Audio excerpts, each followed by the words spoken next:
Just normal, regular. My No, that's not regular. life That's not regular. Creative. Can you say My Life Creative?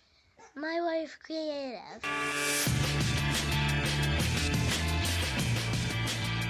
My mom would have to be the biggest influence on my creativity. And I say that because while I was left-handed, and I was always told that left-handed people are more creative. Right, well, that involves going back pretty far, you know. I do know. Well, you could encapsulate it pretty well. You're articulate. And then I was getting a PhD, and I was traveling the world talking about suicide and writing books about suicide and talking, and doing all that stuff.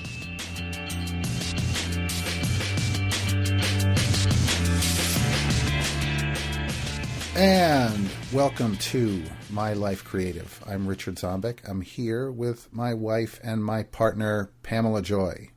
Hello. How's it going? It's going all right. Yeah, well, I'm looking forward to this. You did this interview with Our friend Michelle Rusk. Yeah, yes. our friend Michelle. She's been to our house. She lives in New Mexico. You've done a lot of photography for her. She's an interesting little nugget, isn't she? She's got so much going on. Sometimes she gives me anxiety, and I said as much. Just so much stuff. She covers a lot of ground, and I was really interested to talk with her.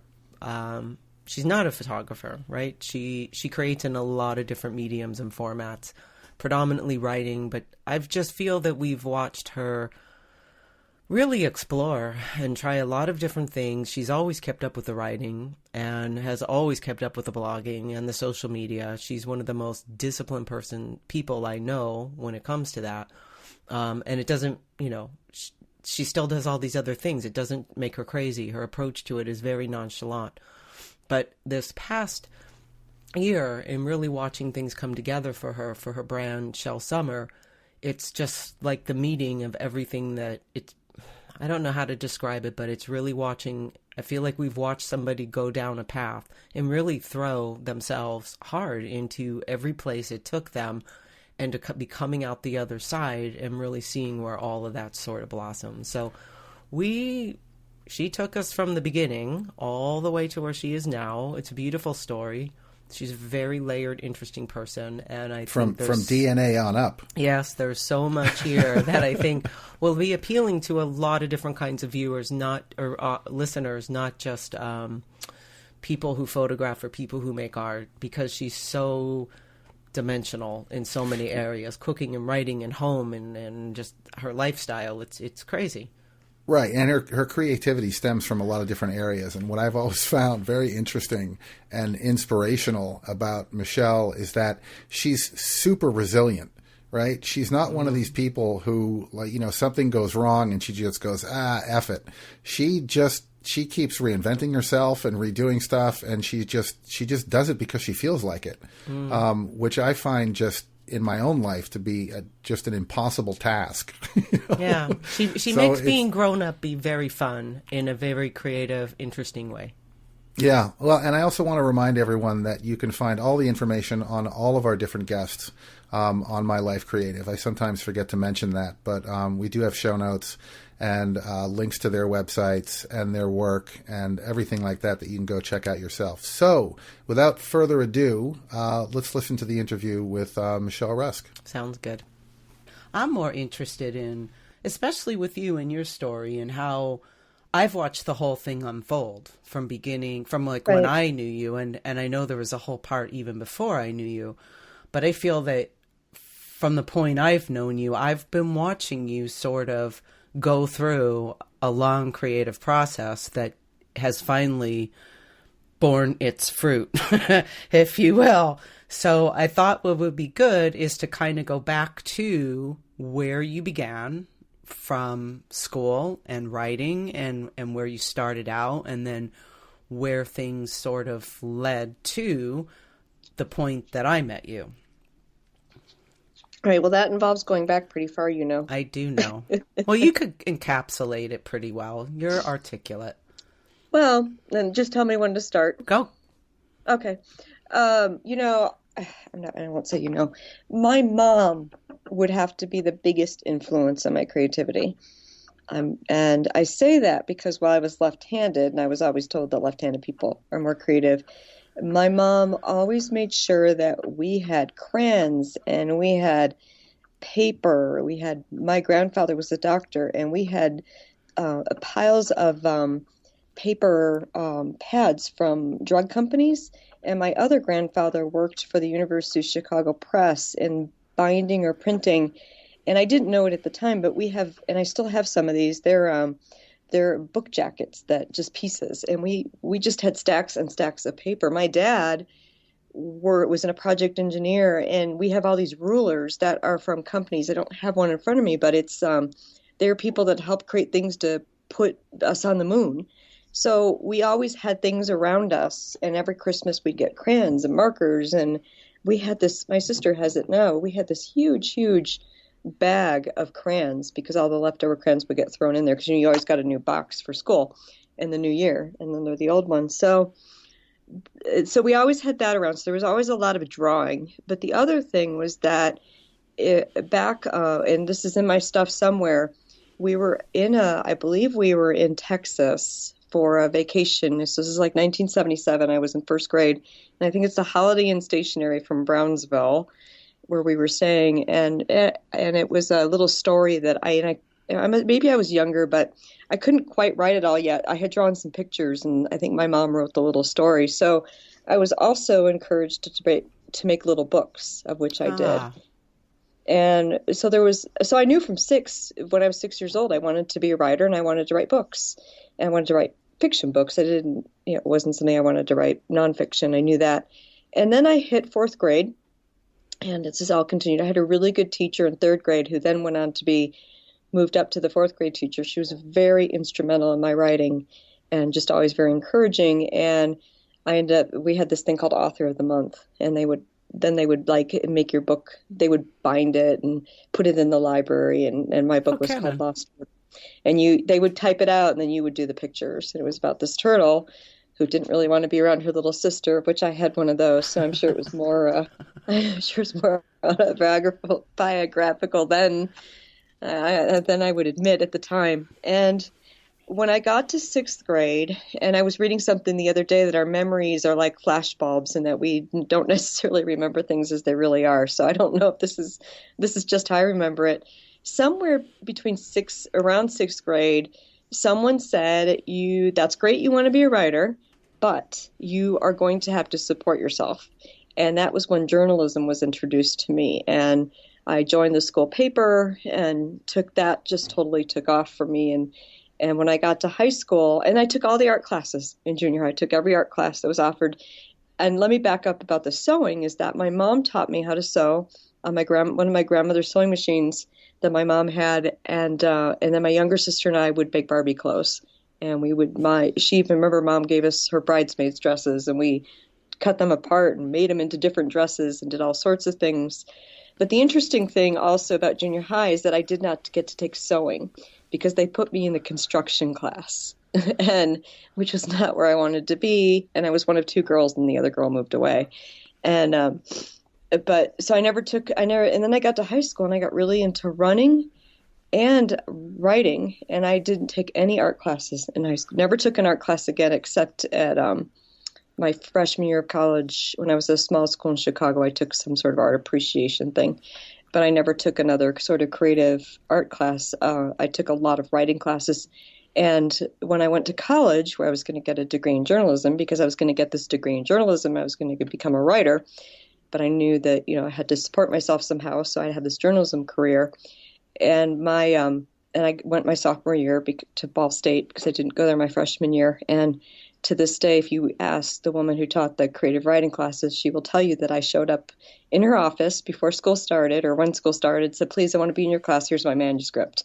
And so I just always knew that was what I wanted to do. And the interesting thing, too, is that it ties back to my younger sister, who I shared a room with for 10 years. And, we did everything together, whether I wanted to or not. She was part of who I was, and she knew I would say she probably knew more about me than anybody else. I didn't recognize that until much later. And when she died, my junior year of college, when she killed herself, and it threw everything off. And suddenly, while I didn't forget my writing, I had a sense that I was supposed to do other things, and those things were to become a track. I became a high school health teacher, and I taught English as well for a while, and I became a track and cross country coach. And the writing didn't get forgotten because I still had some fiction I was working on.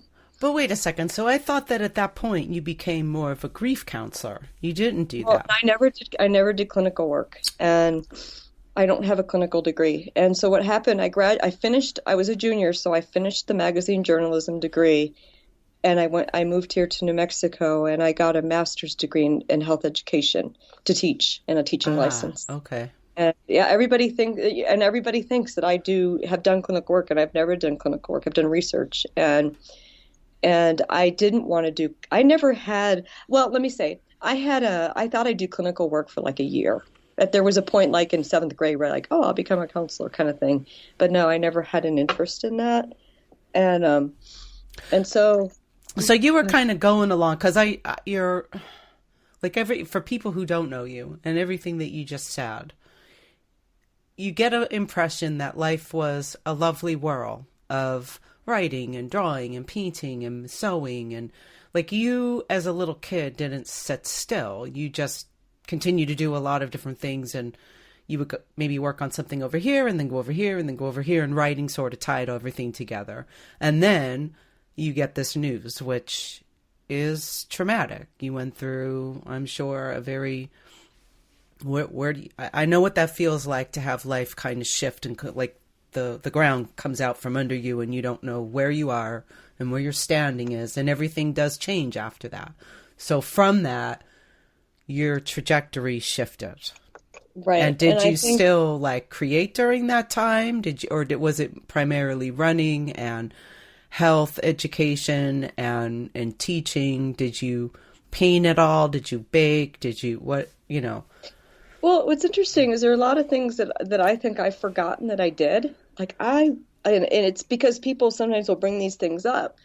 I was known for making pumpkin bread and my paper bag pizza, and I had forgotten that. And I think particularly when I got that was at Ball State too. And when I got to graduate school, I mean, I did all this baking and cooking. I did do all of that still. And I did the sewing when I moved to New Mexico, and I had a neighbor across the street who taught me how to quilt. I had learned how to quilt in Girl Scouts to some extent, but Bonnie really taught me how to quilt. And when I married the first time, we made the dresses. She did most of the work on my dress, but we made the bridesmaids dresses and the flower girl dress, and we did all sorts of fun projects. We made wreaths. My ex-husband would go to Maine to work, and he drove, and he came back with all this rope on. He's like, have him bring nautical rope back. And he did. And we spray painted it, and we glued shells on, and, we did all sorts of things. And so, but then I reached a point about the time that that's when a lot of things changed. My ex-husband he'd been hit by a drunk driver, and there was a brain injury involved, and there was a struggle, and that was somewhere in that time. I stuck to the writing, and then Bonnie died, the woman I was talking about, and I had all this fabric, and I inherited so much stuff from her, like the whole craft room. Her husband joked he wanted to and she was in her 70s, but her husband joked he wanted to put a piece of dynamite to the whole thing because there was so much stuff. But I was like, I didn't know, I had reached this point with quilting. It's like, all right, I can make all these quilts, but who wants that? I mean, and then everybody was having babies, and I couldn't keep up with that. And I was like, well, I don't know that that's what I want to do. And so, but the writing was what I stuck to. I just believed that. And then I was getting a PhD, and I was traveling the world talking about suicide and writing books about suicide and talking, and doing all that stuff and helping people along the way, because I've met many of them. And so, so life became, I wasn't doing the creative stuff. I wasn't the writing was the only thing, but even that got left behind. Then I woke up one day. I mean, I didn't wake up from sleep. I mean, I woke up like somewhere and I had the thought, I'm like, and it was about 2000. It was before I got divorced. It was, I can't remember, it was the year the Australian pen pal came out, my first fiction. And I just said, I don't want to wake up and be 60 years old and be like, oh my gosh, where did time go? I've always wanted to be a writer. Why am I not doing that? And that was when the shift started, that I realized that I really needed to come back to, particularly the writing was what it was at. And because I didn't really think I was going, I got rid of, like I said, I got rid of a lot of the craft stuff and the sewing. And I was like, I have no idea what I'm going to do with any of this. And I gave it away.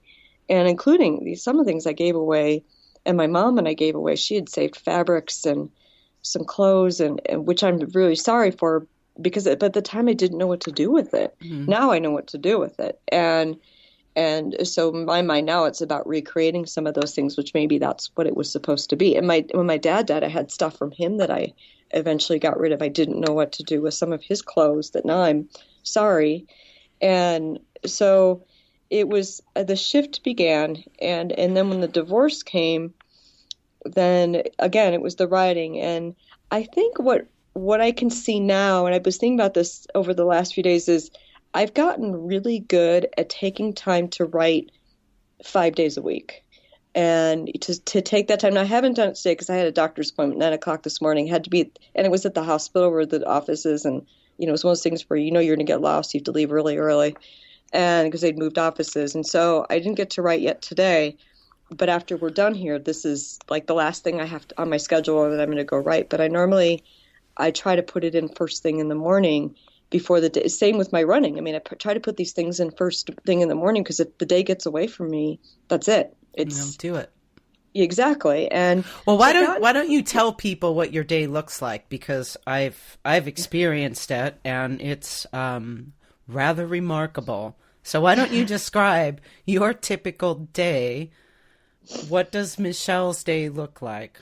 Well, a weekday is going to be different than the weekend, because I actually have a job, which people don't know. I work in a major research study, looking at it's what happens to families who've lost active duty service members. So the creativity is also important for that, because I still, even though I'm not doing the suicide work, I still am talking to grieving people. And that's important for me to be able to keep my balance because my job is not to help them. My job is to collect data. And there's a new study coming. It's going to shift a little bit, but it's still going to be grieving people. But so it depends on if I have interviews. But, I get up at 4:40, and I get up at 4:40, as crazy as that is, because I know that gives me enough time before the day gets away. And I also get up at 4:40 because Lily, the German Shepherd, needs to be run before everybody gets in the park. And so I'm at my desk before 8. And one of the things I have to do is social media. I have to devote time to social media every day. And I get all of that done. I catch up on email, and then I write 3 pages. And the goal is, I didn't do it for January, because January I just came to the end of a rough draft. And so I had other things I had to take care of. But it's the beginning of February. It's February 1st. And now it's, okay, we're back to 50 pages. It's a short month, too. So I can't skip today, because there are only, so many days I can take off to get those 50.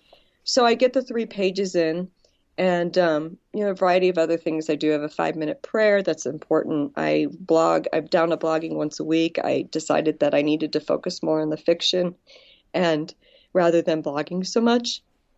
And then so not every day. I'm sorry to interrupt, but not every day do you, because all of this, like, I almost get anxiety hearing you tell all these different things. So when you say you social media every day, do you have a plan in mind, or do you wing it?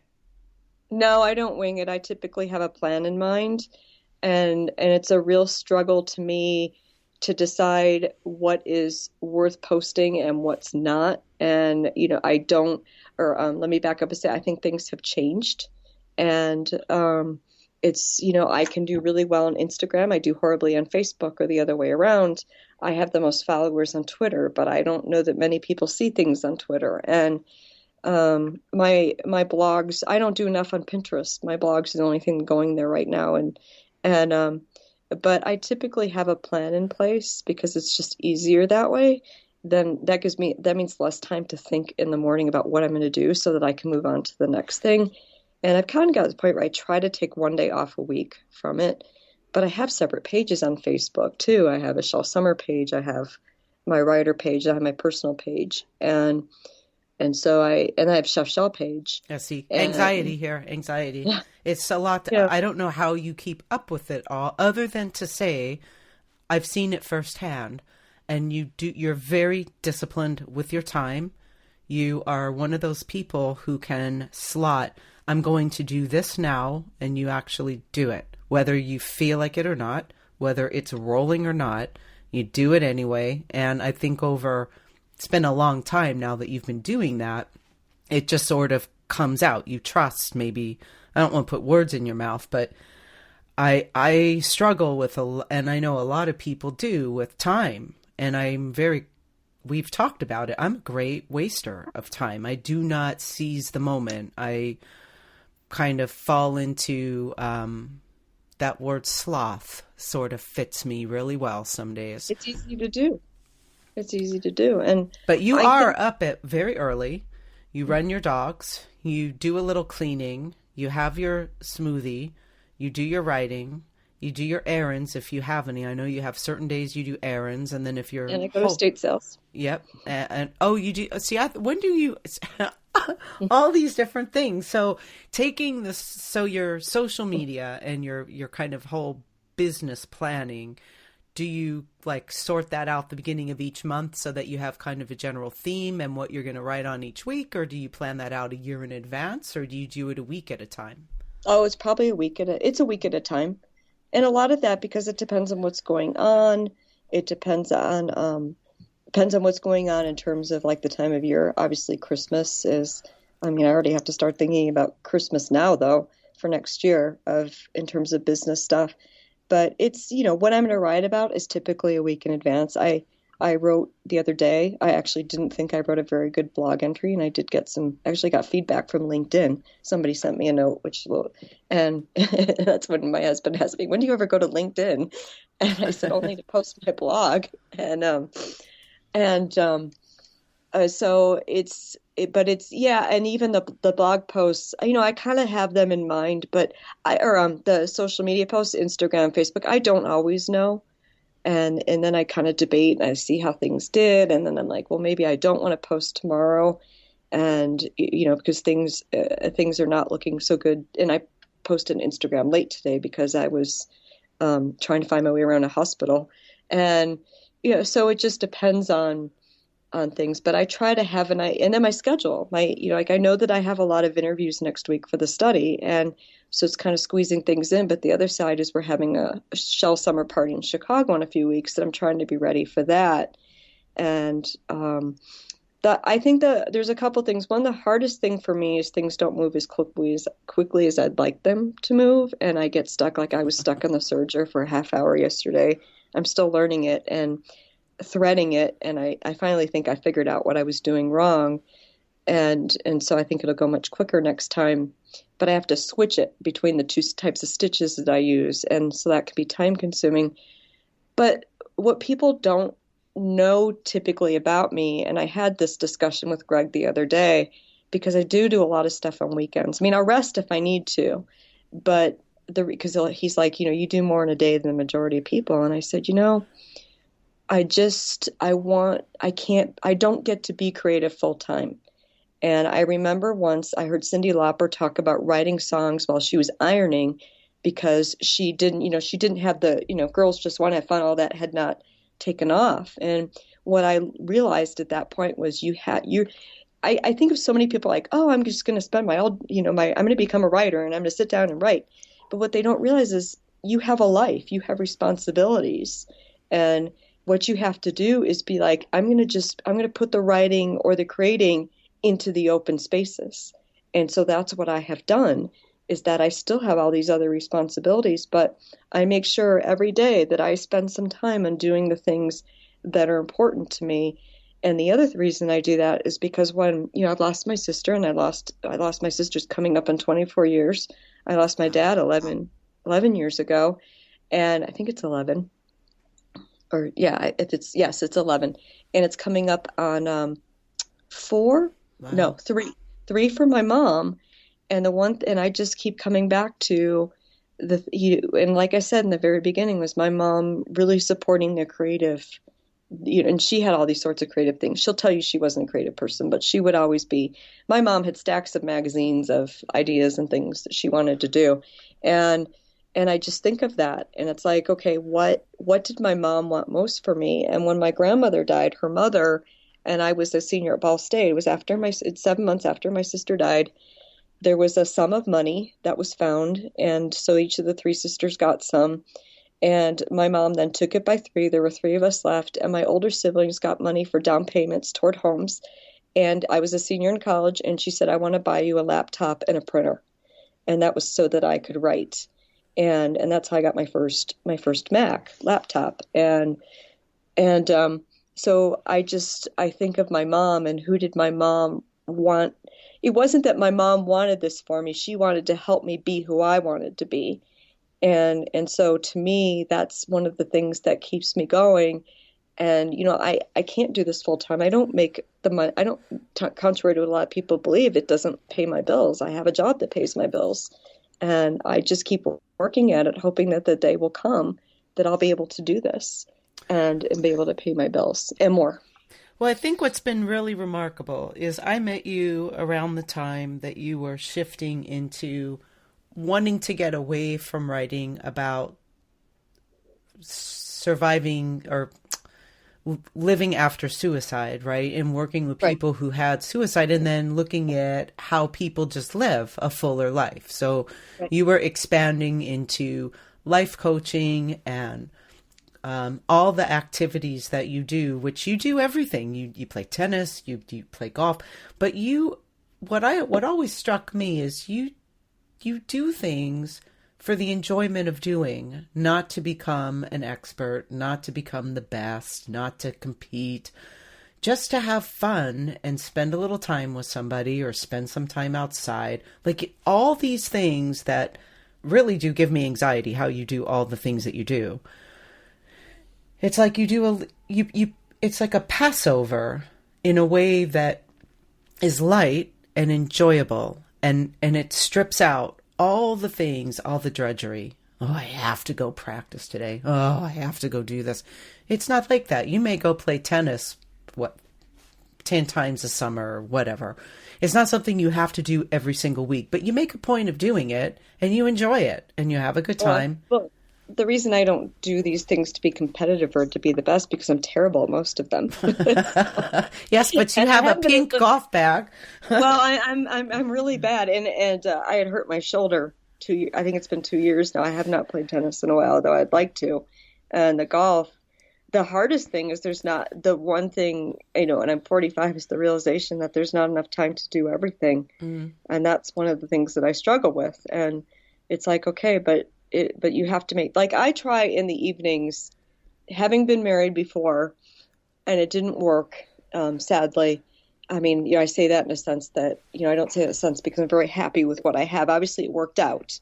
But it's, you look back and you're like, oh, it's sad that it didn't work. But then you know that it's good that it didn't work because you're happy and you can see where you're supposed to move on. But one of the things I try to make a point of is that I don't work in the evening, is that I spend time with Greg now. Lately, honestly, I'm really bored with television and kind of bored of other people's interpretations of things. And I've decided that really I need to focus on my own, which means writing. And so I've been, I'm looking for other things to do in the evening other than sitting in front of the TV. And, but I make a point that when he gets home, that's it. I'm pretty much out of what I call the sweatshop for the day, unless he has some grommets to do. But then I can't really follow him in there because the dog's following and we're always worried someone's going to get hit by a hammer. And so I just try.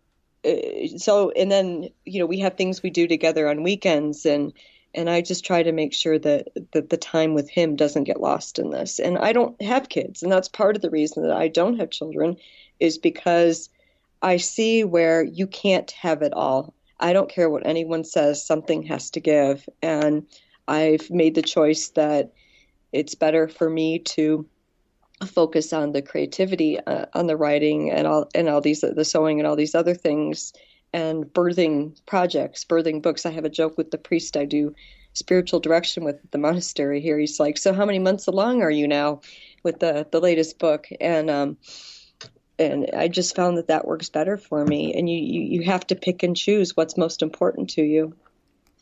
So let's talk about, because you do have, you migrated through all these things. You wrote a fiction book that you gave everyone at your wedding. Where in all of this, when did you start making bags? Because I feel that is, you've tried a lot of different pathways. And this is the first, as soon as I saw it, I'm like, that's it. I get it. That's almost the culmination of everything that you've been working towards. It's a little painting. It's a little sewing. It's a lot of creativity. There's a lot, everything that you have done has led to those, and what you're doing with them, especially your little post today with the red suits and the red bags and how you're piecing. So how did you stumble upon them, or how did they come? How did they come to be? There was on the last page of Vogue every month, they just spotlight some really expensive thing, and they had a bucket bag one day. And I am constantly complaining that I see things, or I want certain things and they're not available. And I'm going to talk I'll say that specifically to clothes. I see all these cute shorts. Well, I would rather have a mini skirt than a pair of shorts personally, but everything's in these cute pairs of shorts, these cute colors and such. And I had an idea based on a bag that my mom had in the closet she took to the beach the few times we would go to the ocean, or take a trip or whatever. And it was a bucket bag, and I wanted to take the swimsuit that I had worn as a child that she had kept, and take those colors and turn it into a bucket bag, which I did. And unfortunately, the bad news is that I'm still trying to figure out how to keep it from cracking. And I actually didn't really like the size a whole lot for everyday use. It's really good it's a tall bag. It's great for other things, but for me, every day, it didn't work. And so there were a couple. Then I had someone say, "Hey," so I made 3 different sizes. Then it turned into, somebody said, "Can you make a tote bag?" So I made a tote bag. And then I created this. A couple of people said, "How about a smaller bag?" And I was like, that would really work for me. So then I created the handbag. And in this time, this is right before the wedding that this all happened, but I knew I couldn't do anything about it until after the wedding was over. And we decided, or I said to Greg, we were in Los Angeles, I said, "Let's go to the garment district." And we did, and we just discovered this whole new world. And I was like, you know what? I can do this. I can make my own stuff. And then other people say, "Hey, I want one of those." And so it turned into making other things. And then it's also turned into clothes. It's coming along a little more slowly than I had hoped, but I'm trying to be patient with it, because one of the things what I'm realizing is happening is that I find that I like the prints of a lot of things, but I don't necessarily like the style of a dress or something. But I might have bought it. I'm looking at what's in my closet now because I liked the print. And I'm like, well, wait a minute. I just need to make my own prints and my own designs. And that's one of the things I'm working on now.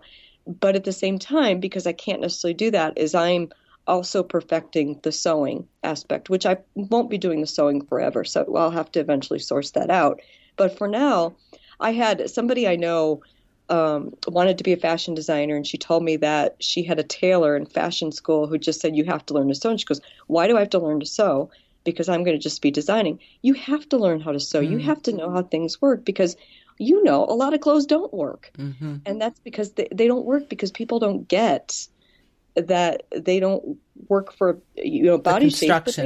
Exactly. The construction's terrible. And, I know that we have this fast fashion thing happening right now where, the millennials are throwing clothes away because they're getting them so cheaply.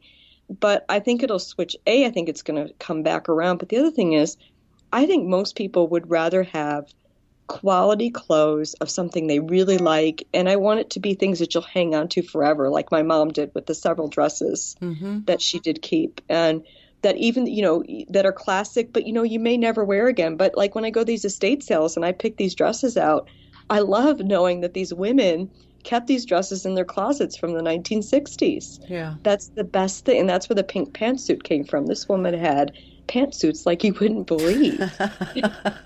And she had this really great pink one. Her name was Jeanette. So I call it Jeanette's pink pantsuit. The bags that I made, and I'll actually be using some striped, be doing some stripes with it because there's not a lot of fabric left. And so for me, the estate sales have been, I didn't know what to do with double knit polyester. Well, now I do. I can make handbags, and I actually have bought some. I'm getting ready to make myself a dress. And until I can get my own fabrics, I'm like, you know what? I find these cool patterns. I'm just going to play with it. I don't care if it's polyester, double knit, I'm going to do it anyway. And so there's just I have too many things on my plate. Of course I do. That's typical of me. But at the same time, it's this exploration of, Greg said to me the other day, I said, I was reading the Astronaut Wives Club, and I said, I just feel like I missed out on something because I was born after the first moon landing. And he goes, yeah, you're a girl before her time. And I just feel such a connection to the 60s, not politically, but just to the style and certain things about the culture. And I was born in 71. I don't remember any of that, but I remember the 70s a little bit, and I just have always felt connected to certain things. And now I'm like, it's time to make those things happen. And then and I love going into these estate sales because because some of these houses are time capsules, for good or bad, for better or for worse. But you see so much about what life was like that I think we forget, and that helps my writing. Oh, I can see the green dress. You were inspired by a green dress and you made up a whole story around the garment that you found at an estate sale. Yes, exactly. And the home, the home that Sally, the woman who lived there, that her home was based on this home I had been in, and that this woman had so much stuff you wouldn't believe, but it told a story in itself. But then I made up a story based on it. But I went into that house, and I just, every once in a while I go into a house and I just feel something, and it's like, wow, I have a story to tell based on this. Or we'll see a house for sale or something. I'll be like, oh, I just want to know. But then it's like, no, what can I do with this? Because that's not feasible for us to move into that house. But you can make a story about it. Exactly. I think too, because you bring you name all your bags, right? They all have names. They all have personalities. Like I think what struck me was just seeing this whole thing sort of tie together in a very perfect way that was very natural. Like the whole process, as you have said all along, has been sticking with things and writing and doing little bits here. You've kept at it, and it's all sort of landed into, it's just like watching something bloom. It's been really, really cool to see the whole thing happen. And you've seen the whole thing happen. Yeah, I really have. I mean, from when you first started with the life coaching and the cooking and trying to, connect those two, and your heart was in it, but it different. Like you did it, but the way that this has all unfolded, and just how excited and happy, and because you do travel a little bit and are able to go to places and pick up fabric, and you are able to continue to look at magazines and some of the resources, which I guess I should ask, why don't you talk about all the different places you pull inspiration from? You've talked about a lot of them, estate sales and homes, and I would say food maybe, but where else? Or is that your prime place else? Those are probably, but the other thing that I didn't really think about until the last couple of years was all the stories that people had told me. That spending time, and a lot of these people sadly aren't here. I mean, people say to me, I would have all these sort of older people I would spend time with, and that probably comes from having lost. All my grandparents were gone by the time I was 22 or 23.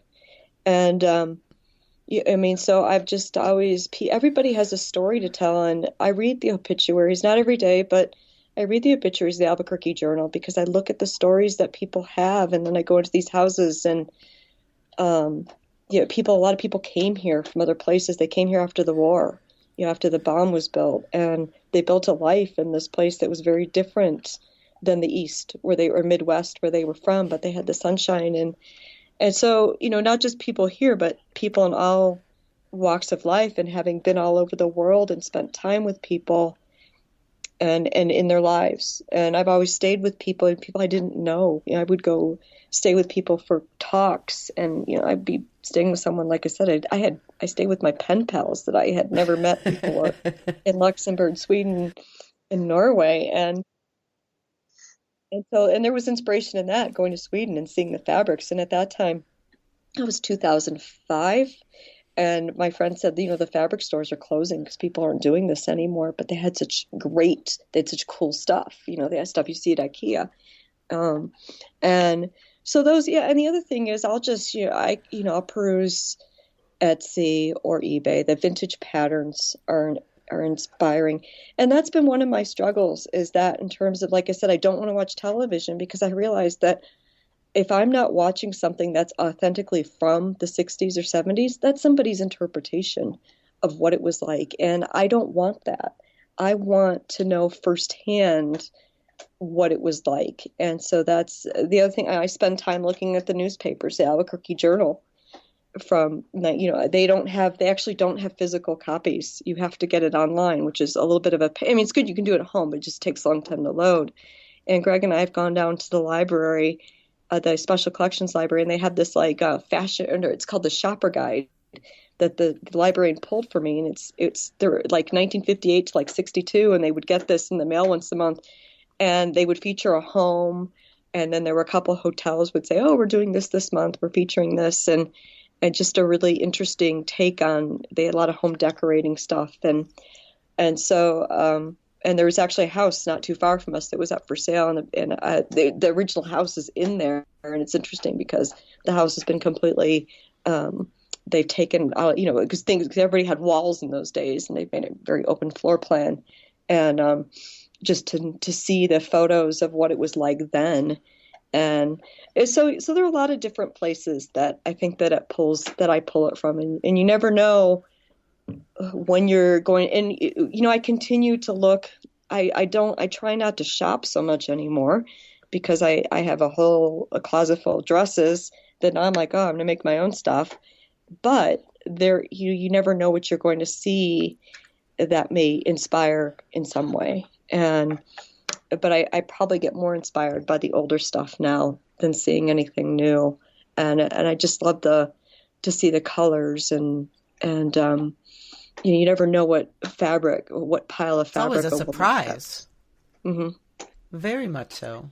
So it's almost like without having any preconceived notion of what's happening and knowing that you're going to go to this place. Do you ever go to a place? I'm sure you go to some that it's just, there's nothing here. Well, this morning there's a one this morning, and I went and there wasn't. There was Greg. I don't know why. I can't even answer the question why he wanted Clue. But he wanted some board games for his classroom. He teaches high school Spanish, and so I found a 1956 version of Clue that I brought home. But that was it. There wasn't anything there. But I tell people it's like every 4 or 5 estate sales, I come home with one. I'll come home with a whole bunch of stuff, and Greg told me, because it's not that I have a problem with the stuff, it's we have to have a place to put it. So that typically means I have to do some shifting or something has to leave the house. So I think I try to think really hard before I come home with anything. And I have stuff from my family that was, or my friend Bonnie. I mean, things that have been given to me from people. Like my desk is the kitchen table that my parents bought when they got married and got their first house. And I guess they moved in 64. I've always loved that you have all these, you have a lot of really interesting collections of things that have a really interesting history and really all mid-century. I mean, you have a treasure of mid-century. Thank you. And, really my ex-husband is the reason for all of that. I think that what he taught me, there were a lot of things I learned from him, but his father was in the antique business. And so he grew up around it. And I had actually started going, my whole reason for going to estate sales 20 years ago was because I was collecting, of all things, Pillsbury Doughboy things. And it was because we had this doll from my grandmother's, the stuffed doll from my grandmother's house. And he had a whole personality. And the joke was we were collecting his brothers. And I would go to estate sales looking for his stuff. So, I mean, I've been doing estate sales since I was like 23.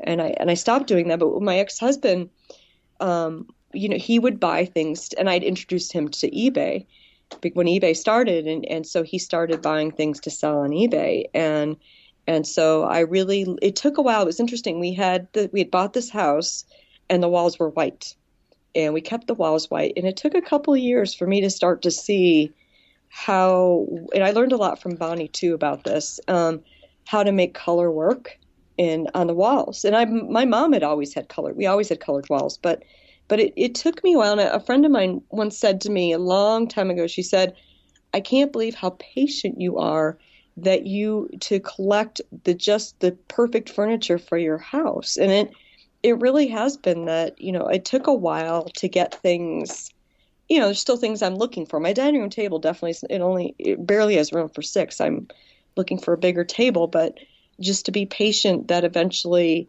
you'll find just the right things to decorate or to be useful, and being willing to sometimes let go of things that may have worked but don't work now.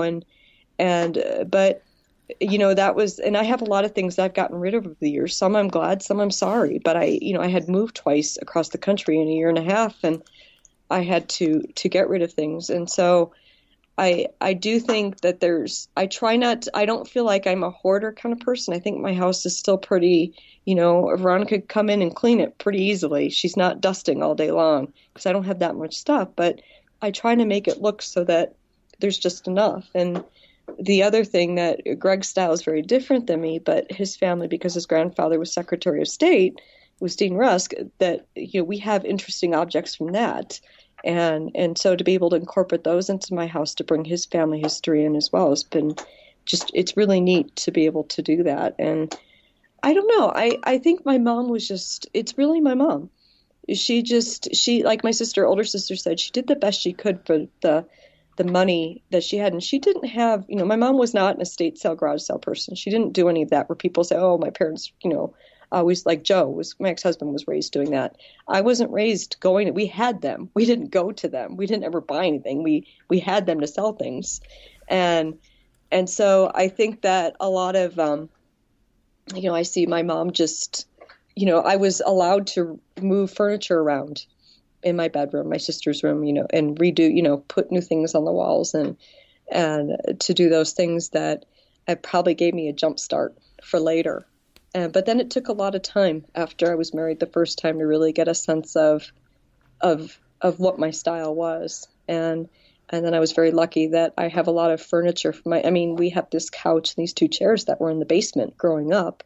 And my ex-husband and I picked them up from my parents' house and brought them back here and had new cushions put on them. And they're a very unique early 1960s thing that I really appreciate, and they're absolutely perfect in my house. Well, pretty much everything that you've talked about is sort of the metaphor of little by little, bird by bird. You just do little bits, you hit, you miss, but you just keep after it. And through patience, perseverance, and a trust that you're going to, things will connect, the dots will connect along the way.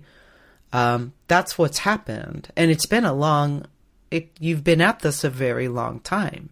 So I have to ask, as we're getting towards the end, we're trying to keep these at an hour here.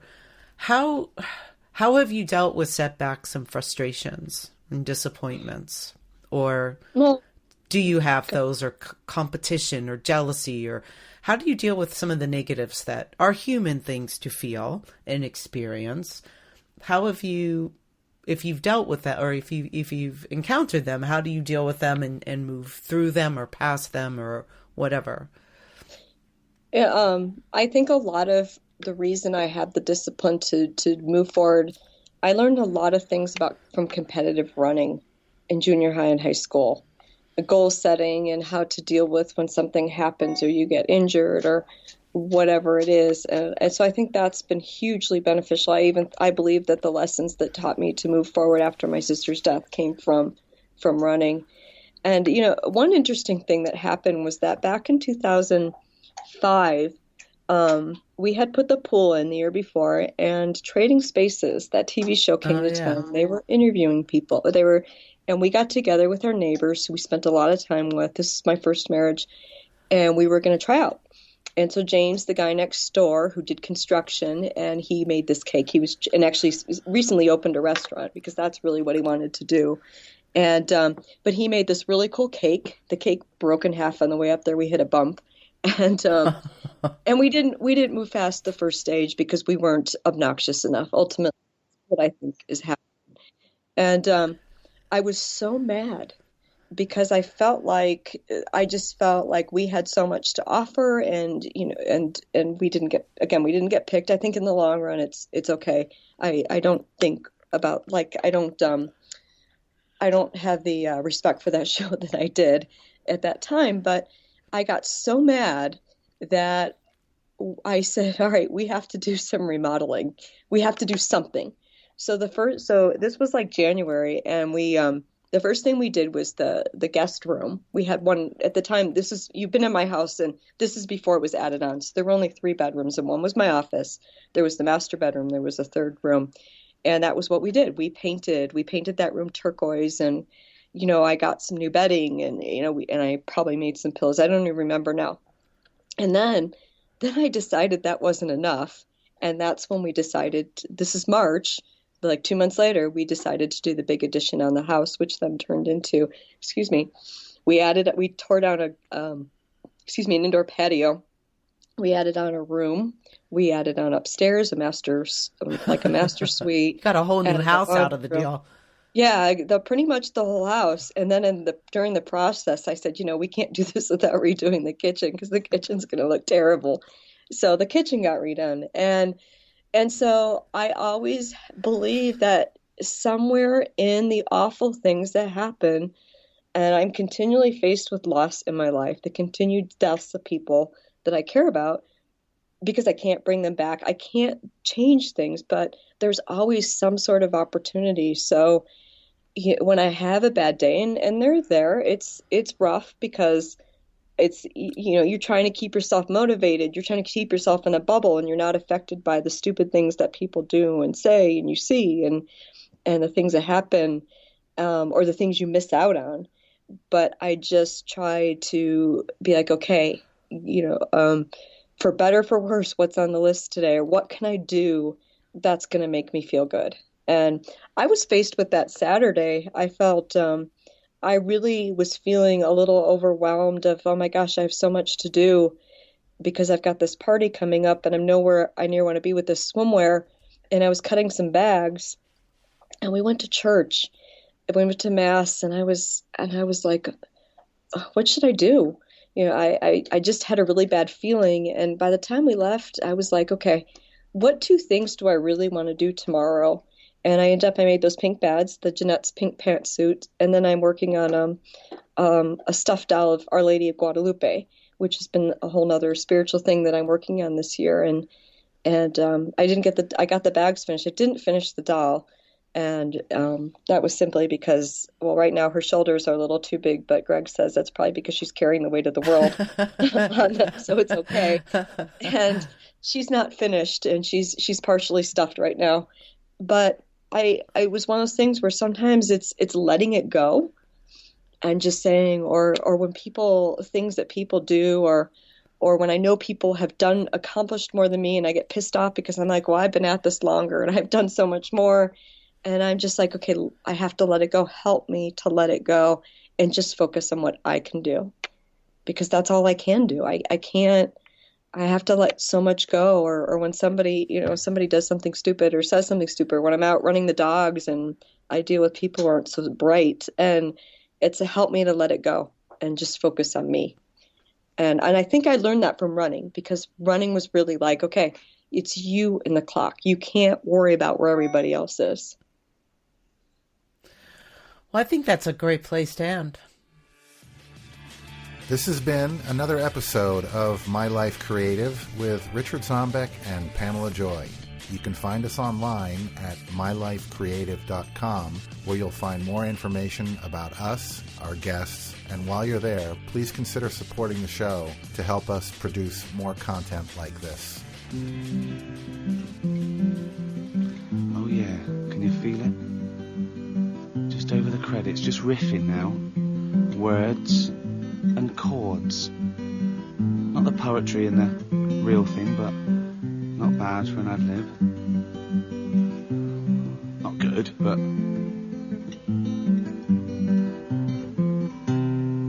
And it's not long enough, so just do a little bit more. And that's nearly done. That's the final credit there. That's the end.